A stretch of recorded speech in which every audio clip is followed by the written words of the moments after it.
we live on an amazing planet. I mean, it's insane when you think about just our existence and the way that we think and the way that we live. And when you look at creation and you see these trees and it just all of God's creation, it's hard to imagine, right, that all of this was an accident, like it was just a coincidence, that there was nothing or little particles that suddenly formed all of this. But the moment your mind starts to go, you know what, there has to be a creator. The moment you start to go there, you go, then, but if he's so good and so powerful, why is there so much pain and suffering in this world? I mean, why right now am I standing at my mother's grave? If God is so good, why did she die while she was giving birth to me? It doesn't make sense. I mean, if he's all-powerful, he could have stopped that. Why did the God who created laughter create tears? And the God who created life create death? And why if he's so good, after my dad remarried, why is it that when I finally had a mom again, that my stepmom dies in a car accident? I was only 8 years old. And then why, if we've got this holy, wonderful God, if he's so wonderful, why did my dad die of cancer when I was 12 years old? Explain that. I mean, I'm in middle school. I don't have parents anymore. And some of you have gone through things even more painful than that. And if God is so good, these are the thoughts that run through our mind because something doesn't seem right. We see all the beauty, we see all the majesty, but then we see the pain and go, man, this doesn't seem right. And that's exactly what the Bible teaches too. It says, look, this isn't the way it was meant to be. Something did go wrong. See, in Genesis 1, after God created the world and created Adam and Eve, he told them, look, everything here on this earth, it's for you. Okay, you rule over it. You take care of it. You enjoy it. He goes, but there's one tree, and I don't want you to eat of that one tree. He goes, in fact, if you eat of that tree, everything's going to change. The moment God gave them that command, he was also giving them a choice. A choice between good and evil, a choice to obey or a choice to rebel. Had they obeyed, everything was going to be good. But because they rebelled, God warned them. He says, look, if you eat of that tree, you will die. Death will enter the world. And so when they were tempted and they ate of that, God had to come true with what he promised. He says, look, I told you. This was the warning. And right then, everything changed. And suddenly death entered the world, and there was a curse upon this earth. So when you and I look at things on this earth and go, something seems wrong, something seems off, we're absolutely right. This wasn't what he wanted. It wasn't what he intended. But what the Bible says is that one day, things are going to change, and he's going to redeem the world, and there's going to be a new heaven and a new earth, and everything's going to be different. But until then, we're here, and we face pain. But the crazy thing about it is the Bible says that God can even use the pain that we're suffering right now for his glory. He can turn it into a good thing. That's why in James chapter 1, verse 2, he says, consider it all joy, my brothers, when you meet trials of various kinds, for you know that the testing of your faith produces steadfastness. And let steadfastness have its full effect, that you may be perfect and complete, lacking in nothing. He says, look, even if you're going through difficult times, you can find joy in that. In fact, you can count it all joy, because he says what God does is not just redeem the whole world, but he even redeems this pain in our lives. He says he can actually use it to make us stronger. It's the very thing that brings steadfastness or perseverance into us. And he says if you let it have its perfect result, then you yourself become mature and complete. That's why some of the elderly people that you know that have so much character and just seem so far beyond us, man, look into their lives. It's because they went through some pain and they made it through. And God says, that's the way I use pain. I can actually use it for your benefit to make you a strong person, mature, complete, lacking in nothing. Because it's during those difficult times that we would actually draw close to Him. Think of it like this. It's like when you're making a cake.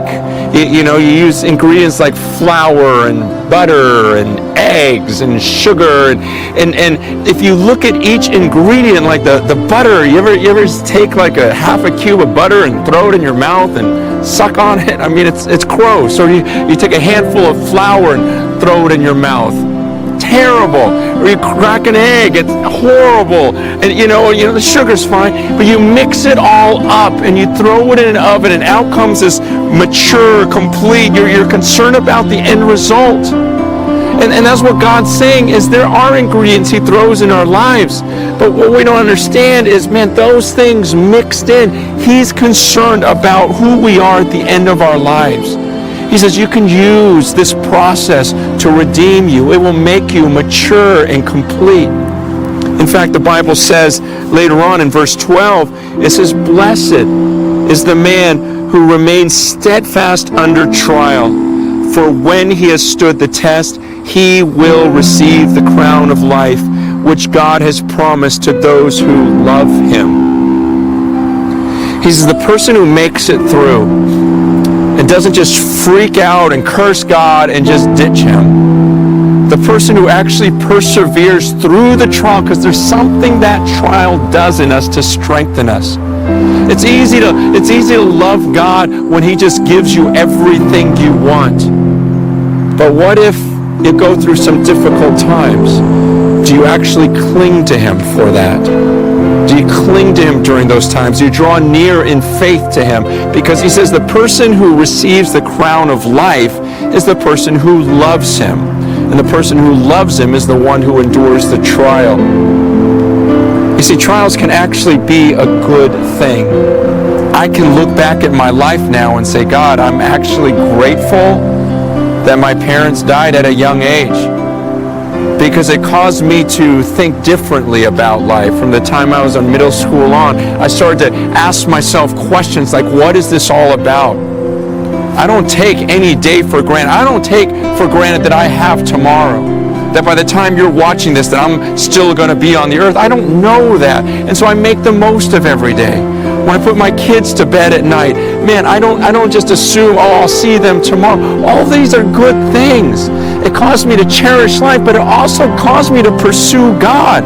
I mean, when I'm 12 and I don't have parents, I'm thinking, okay, what's this life all about? This can end at any second. Like, this could be my last day on earth. I better figure out what's after that. Man, and it was during that time that I began to question, what is this all about? Is there something bigger than me? Is He for real? Can I know Him? What's it going to be like when this life is all over? See, it was the deaths of my parents that caused me to think of these things and caused me to eventually find God and know Him like I do. And anything that would cause me to find God is a huge blessing, no matter how painful it was at the time.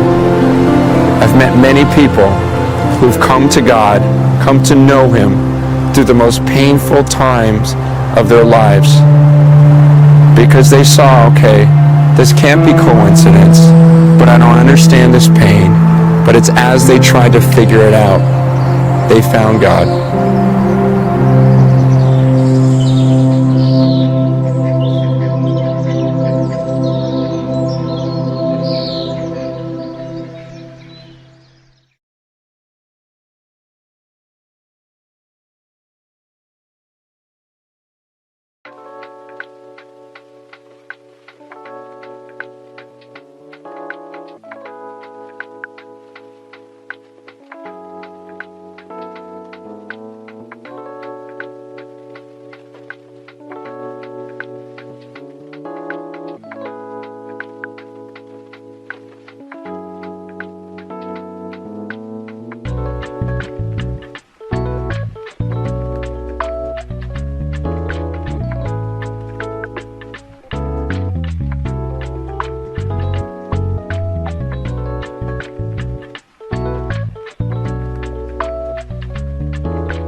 Thank